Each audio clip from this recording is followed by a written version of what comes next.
Okay, so you've got three main key points that you hit Yes. in your campaign. Yes. Jobs, safety, and taxes.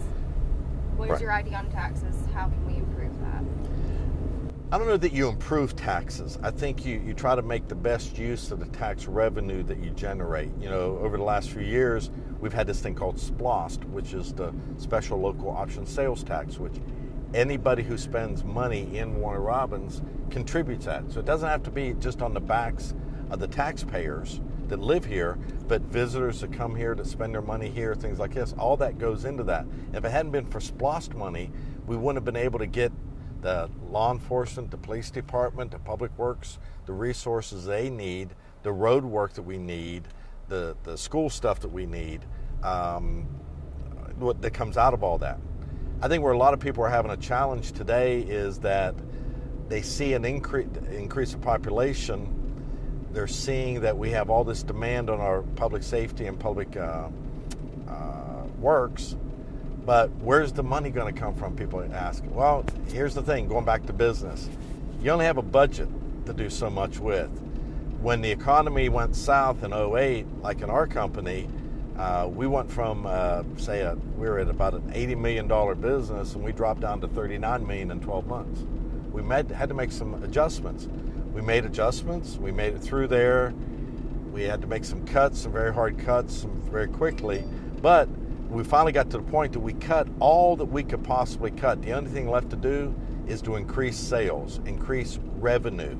Well, the city can increase revenue through taxes, property taxes. They can increase or add or increase fees for services, different things like that. They can create economic development when it makes sense to do so. But you've got to, number one, have a sustainable budget for business, for government, anything.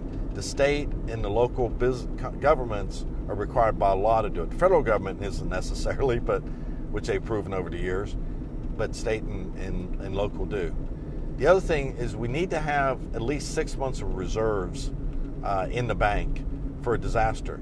You know, right now all of us are thinking every day because of what's happening in Houston, Texas with the floods and the rain and all this.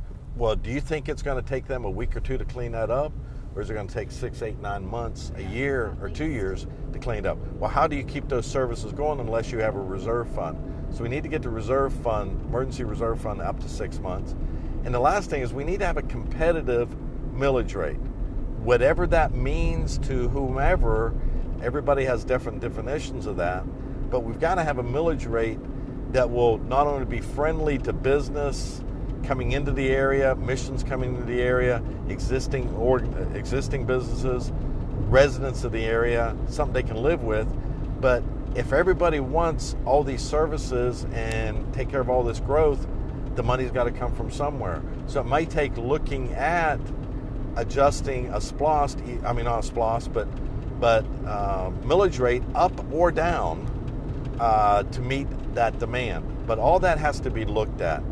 If we're going to do anything around here, like they talked about, we're $80 million behind on recreation from like a couple of years ago. Those studies have been done.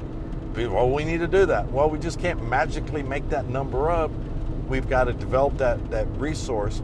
And one thing that Loest and Associates proved when they came in to do their $65,000 consulting appraisal of our recreation system, they said most people that they interviewed, the general consensus was people would pay another $25 a month in a recreational fee if that would help bring recreation up to where it needs to be. They were tolerable to that.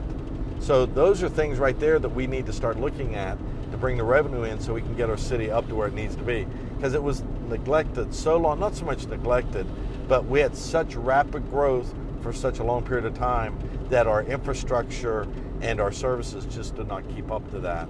And now it's time to address it.